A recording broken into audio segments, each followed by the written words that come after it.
So today, this video is about the Panasonic Lumix GX7. I think it's a much underrated camera. It's a lovely little camera. I'm going to talk about the good and the bad, what I like and what I don't like about it. So we'll start with the fact that it's a very small and compact body. You can literally take it out for the day and not feel the weight of it.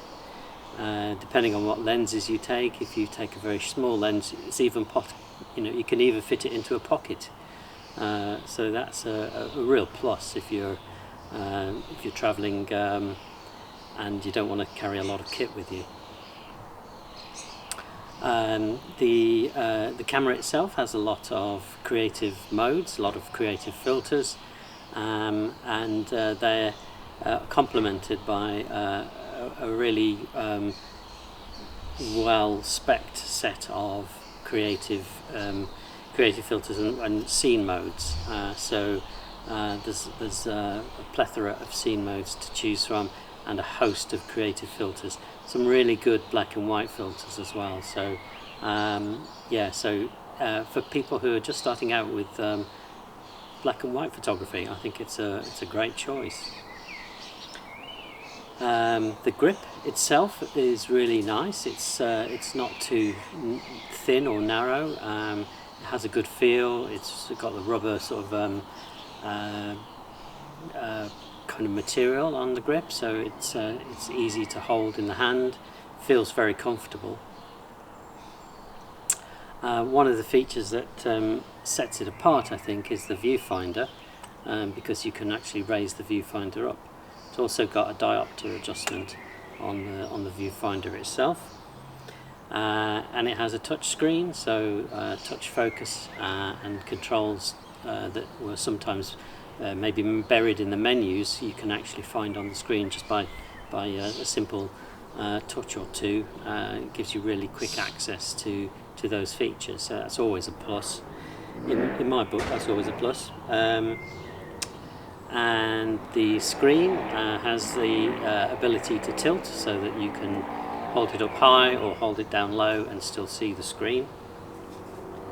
That's really good for taking shots at unusual angles, getting those interesting angles, which we all need to do from time to time. For such a small camera, another advantage is that it also has image stabilization in the body. It's not as sophisticated as other models, but it will help out if you're doing some video, particularly if you're doing handheld video. I must admit that I do like the rangefinder styling that it has, with a viewfinder in the top left-hand corner and this nice sort of silver design on the front. It does look more expensive than it actually is. If you paired this camera with a 14mm lens, you could go shoot street photography all day long, really, except that the battery is quite small, so you'd probably have to take a spare battery with you.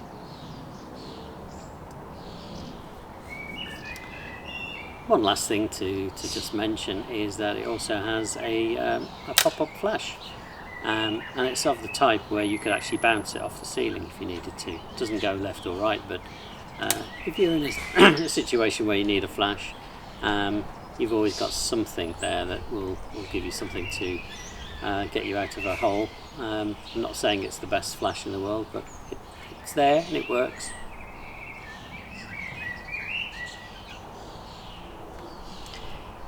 So let's move on to some of the more critical things I find with it. So some of the buttons and dials work really well. So the mode dial is really well positioned, it's got a nice feel, it's metallic, and the main control dial at the front there on the top, that feels quality as well, that's metal, and the shutter button is really nice. The rest of the buttons on the back I'm not so much of a fan of, particularly the rear control dial. I find it a bit too plasticky. It's a bit too near the top for my liking, although that's not the worst thing about it. It does have a push-in feature as well, but it just doesn't stand out far enough from the body for my liking. It's a bit like the feel of the button on the G3, which I didn't like, or the dial on the G3 I didn't like. There isn't any external mic input for it. It's not a weather seal camera, so you couldn't go out in the rain or inclement weather. I've mentioned the battery not being large already. The thing is, they have fitted quite a lot of buttons and dials on here. There's quite a few function buttons which you can customize, and that's brilliant. It just has a downside that some of the buttons are very close together, and on a small body like this, they don't feel so nice.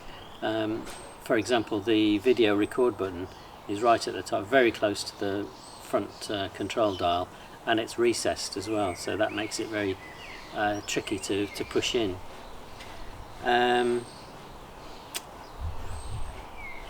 The only other thing I would say about it is on the side here there's a port door which you can open to access the HDMI port and a couple of other ports, but you have to open the screen a little bit in order to get your thumb behind, or your nail behind the recess in the door to open it. So a little bit of a design flaw there, I think.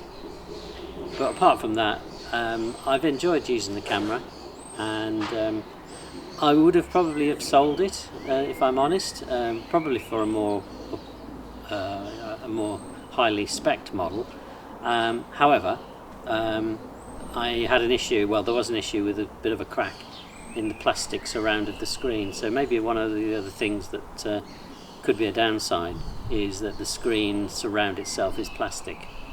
I've only got a very tiny split in that, but it was enough for it to be rejected when I tried to trade it in, so I'm keeping it. So it wouldn't be worth anything if I tried to trade it in, or it wouldn't be worth the value that I think I get out of it. Actually, the crack in the surround of the screen doesn't actually impair the image or the function of the camera at all, so that's why I've decided to hang on to it. Yeah, that's my experience with the GX7, and let's now have a look at a gallery of some photos I've taken with it on the road in places where I've used it. What you can see on it at the moment is the 25mm lens, which is equivalent to, it's a micro four thirds lens, so it's equivalent to 50mm focal length on a full frame camera, and you can see the size of it with that lens on it. I do normally, if I'd taken it out for street photography, I would probably change that for a 14mm, which makes the size of the camera a lot smaller and makes it really pocketable.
Hi there, me again.